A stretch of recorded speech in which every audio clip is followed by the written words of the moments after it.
guys, I'm Janet on occasion, and today we're playing another Total War Warhammer Battle Replay. So as you can see, I brought the Wood Elves, and I'm against the Dawi. So against the Dawi, decided to bring Eternal Guard as my front line. So they got the armor piercing. The anti-large doesn't help them at all, but you know they've got armor piercing, which is great. And if I keep them backed up with the Treekin, then that's a very cheap front line that'll last for a long time. So I can have a long, drawn-out fight with the Dawi. Also brought Durthu with the Sword of Death, because the more times he can use that, the more of effect damage he'll be able to accomplish in the front line, which is great. So any prolonged combat, that'll really start to see some benefit. I've also got what's it called? Flock of Doom on him as well. I've got a Spellsinger, Law of Life, backed up with a Great Eagle, so that's my Air Force. I've got a couple of units of Glade Guard with Starfire Shafts, and then I've got 2 Wildwood Rangers, which are absolutely amazing at just wrecking Dawi, so long as they don't get picked off by Quarrelers. Because, yeah, they don't have the highest armor, and, yeah, they can get picked off really easily. No shields or anything. So, yeah, not bad composition in my opinion. I quite like this one. Played around with some other similar builds, but this seems to be working. So the Dwarves brought quite a bizarre one. So they've got a front line of Ironbreakers, which is absolutely terrifying. Clearly they wanted to just keep me fighting for ages. And they brought Thorgrim as well. So a lot of good melee attack buffs and things with Thorgrim. So that's pretty useful. He also brought a Bolt Thrower, great for picking off Treemen. So fair play there. And he also brought a Gyro Bomber, because obviously if I'm going to do the classic Wood Elf thing of just forming a big blob and charging in with a load of Treekin, then a Gyro Bomber is going to pick up a lot of kills on my you know, on my infantry amongst them, so that's quite a good pick. But unfortunately, I did bring an Air Force. He also brought 2 units of Quarrelers with great weapons. I'm not sure why he brought the great weapon variants. You know, unless you're getting them in melee, it doesn't really help you much. It's just a waste of money in my book. Normal Quarrelers will do just as well for cheaper. He's also got some Longbeards with great weapons. Clearly here, he's trying to use these to chop down the trees, and use these guys to just fight infantry all day. And they will fight all day. So, pretty cool makeup. So let's see how it goes. So immediately, because I don't want to get hit by his artillery, I get my men in the forest, and I send my Air Force around, start trying to probe their back lines. So obviously his Gyro Bomber is a nice juicy target. I do click to attack it, but I change my mind because he's just going to get the Quarrelers on me. So I start trying to fly around again and wait for these guys to back him up. Because my thoughts are, if I've got the Gladefire, the Starfire Shafts, Glade Guard, in position, then I can start shooting at his Quarrelers when I send my Air Force in. So chances are they're going to try and counter my Air Force, try and keep the Gyro Bomber alive with their Quarrelers, and I'll be able to kill a lot of Quarrelers before I have to worry about my ranged units fighting their ranged units, which often happens. So I'd rather have a better target to go for. And to be honest, with Law of Life, I'm quite happy to sustain some damage with these 2 and just heal them up later. So yeah, I'm quite happy to do that. However, I do also posture up over here, make a bit of a threat at his Bolt Thrower, because I want him to keep moving. Especially while I'm trying to get my guys in position. It means he's not worrying about his ranged units and all the rest of it, so it kind of helps. So I move these 2 kind of independently. I don't have to worry too much about leaving archers unattended, because it's the Dwarves, they have nothing that's going to be able to get me in a hurry. So that's quite useful. So it means I can move them to flank without them getting bogged down by cavalry or anything like that. Okay, so here, got these guys posted up behind. He's trying to position these guys to get some shots in. Which, honestly, with all the trees, he's not going to get the best of damage, and I'll be able to heal a lot of it with Life Bloom, so I can suffer some damage. Although he does go for my archers, which is exactly what I didn't want to happen. So at this point, I charge in my Air Force to take out theirs, because I want to give these guys some respite. I use a Flock of Doom there just to get some damage on these guys, so that way, if I do start firing, I can do more damage quicker. Obviously, they've got quite a lot of resistance against magic, so as you can see, it didn't do a lot of damage. So maybe it wasn't worth picking, but we'll see. So here he realises Gyrocopter is in trouble, so he starts charging at me. Here, I try and do some damage to his Ironbreakers with my ranged units before switching onto this guy, because I didn't want him to get any bombs off. Which you'll see, I think he does get one, which is a bit annoying, so he doesn't quite break in time, so he does bomb my Eternal Guard. But still, that's a lot of money, and he's got very little value out of it. However, he has done quite a bit of damage to my Glade Guard, which is a bit unfortunate.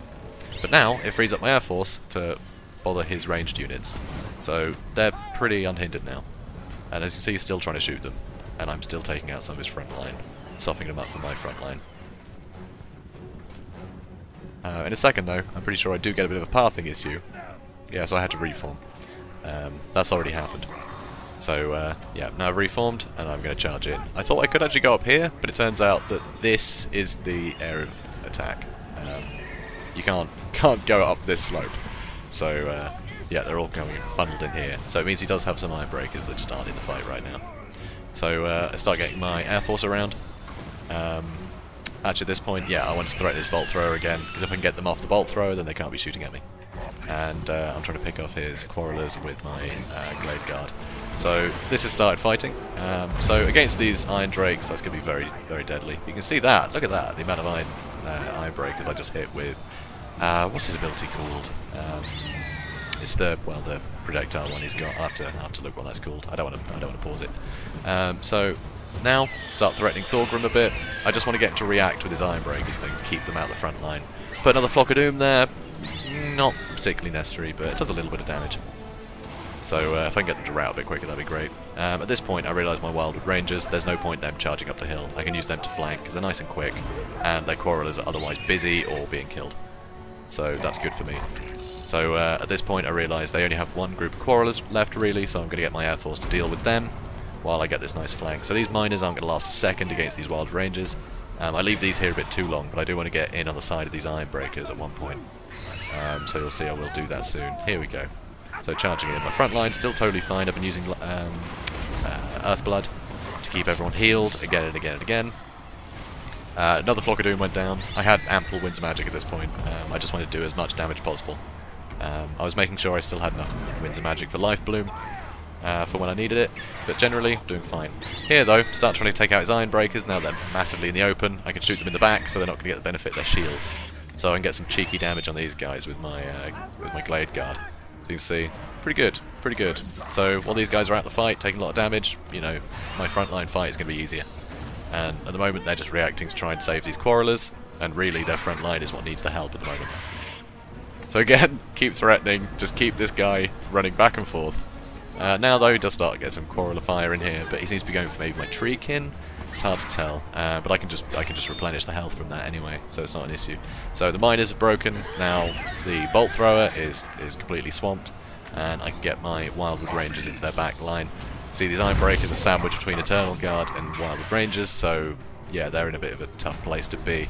Although they're elite infantry, they're in a bit of an iffy position. Here you can see all their front line is starting to take serious damage. Here I start trying to take out Thorgrim. I've noticed Derthu is so bad at attacking enemy generals. For some reason he'll change his mind. Just, you know, on a dime, and he'll just attack anything nearby. It's very rare he'll actually stay focused and attack something. I think it's because he's so large. He's always in so many encounters at once, but he just can't focus. Which is annoying. It's annoying because he is absolute killer if it is just a one-on-one fight, but in a blob like this, it's very hard to get him to reliably assassinate someone. But he is doing low damage to everyone at the moment, and his health isn't going down particularly. I can still heal him, so I'm still happy with him being in there. So yeah, the bolt throwers have been kicked off. The bolt throwers, they're probably not... Oh yeah, they're trying to get back on. He's been quite good at microing that. I think I'd kicked him off these bolt throwers 3 or 4 times. So yeah, now their quarrelers running away. This is where I start trying to push these guys on the side so I can get some damage in the side. But at that point, yeah, army losses became too much for him, and they've all fled. So yeah, let's see how everyone did. So you can see, Gyro Bomber managed to kill that nice and early. He'd only got 5 kills, and that was a big investment. Even the Iron Breakers, they didn't get many kills because I did manage to keep replenishing them with Earthblood. They just didn't have anything that hit me hard enough, it seemed. I'm struggling to think of what the Dwarves could have brought that could have just really, you know, killed models. Because this is kind of their thing, right? Stick Iron Breakers there, they should be able to do enough killing. But yeah, they just couldn't. They just couldn't get the kills in. So that's quite impressive that Earthblood managed to keep everybody going for so long. But then I guess that's the downside of Dwarves. They're very good at prolonged fighting. But yeah, if you've got someone who can heal on the other team, then that won't matter how long they draw it out. They'll just start suffering losses, and eventually they'll crumble like they did now. So you can see their quarrelers, you know, few kills. That was mainly on my archers. Wasn't too bad. Both my archers outperformed, and a lot of those kills were on quarrelers, and they also managed to harass some Iron Breakers quite a lot, do a lot of HP damage against those. so that's very useful. You can see my Wildwood Rangers made an absolute killing. I'm assuming that's the one that was fighting the miners, but yeah, they just cleaved through the back line. That was great. My Eternal Guard, they held, which is all I wanted them to do. The fact they managed to get that many kills is quite impressive, but basically with their low model counts, it seemed to be Turthu who was getting all the kills in the front line. So that went pretty well for me. So yeah, I thought that was quite a fun one. So Ragnar Lodbrok, great dwarven name there. That was a good match, and hopefully see you again on ladder soon. Have a good day, everybody.